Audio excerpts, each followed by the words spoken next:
ते असं एक टेबल असतं, 2 खुर्च्या असतात, समोर थेरपिस्ट असतो, इकडे क्लायंट बसलेला असतो.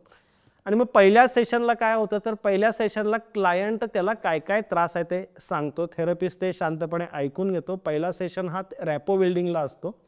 आणि मग त्यानंतर मग थेरपिस्ट आणि क्लायंट दोघं मिळून ठरवतात की क्लायंटच्या कुठल्या कुठल्या प्रॉब्लेम्सवरती काम करणं आवश्यक आहे. आणि हे थेरपिस्ट असा कधीच नाही आहे की आतापर्यंत आपल्याकडे कशी गुरु शिष्य परंपरा आहे, मी सांगतो गुरु आहे, हे तू ऐक म्हणजे तुझं भलं होईल, तर तसं नाही आहे. इथं काय होतं की थेरपिस्ट त्या क्लायंटचा मित्र होतो आणि तू आणि मी हा प्रोफेशनल मित्र असतो. तर तू आणि मी दोघं मिळून तुझ्या समस्येवरती उत्तर शोधू.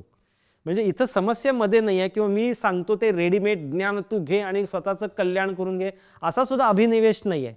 तुझ्या समस्या काय काय तर ते आपण कागदावरती लिहूया आणि एक एक गोष्टीवरती आपण ते काम करायला चालू करूया, असा तो सेशन असतो. आणि मग त्यानंतर तो थेरपिस्ट क्लायंटला घरी गेल्यानंतर काहीतरी होमवर्क देतात.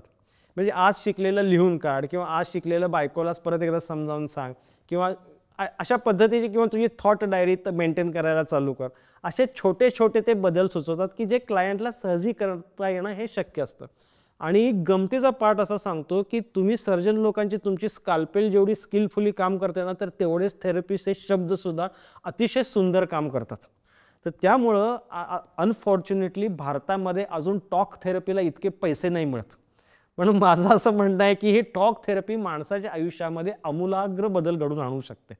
तर त्यामुळं लोकांनी ज्यांना खरोखर गरज आहे तर त्यांनी या टॉक थेरपीचा किंवा या विवेकनिष्ठ विचार पद्धतीचा अवश्य लाभ घ्यावा.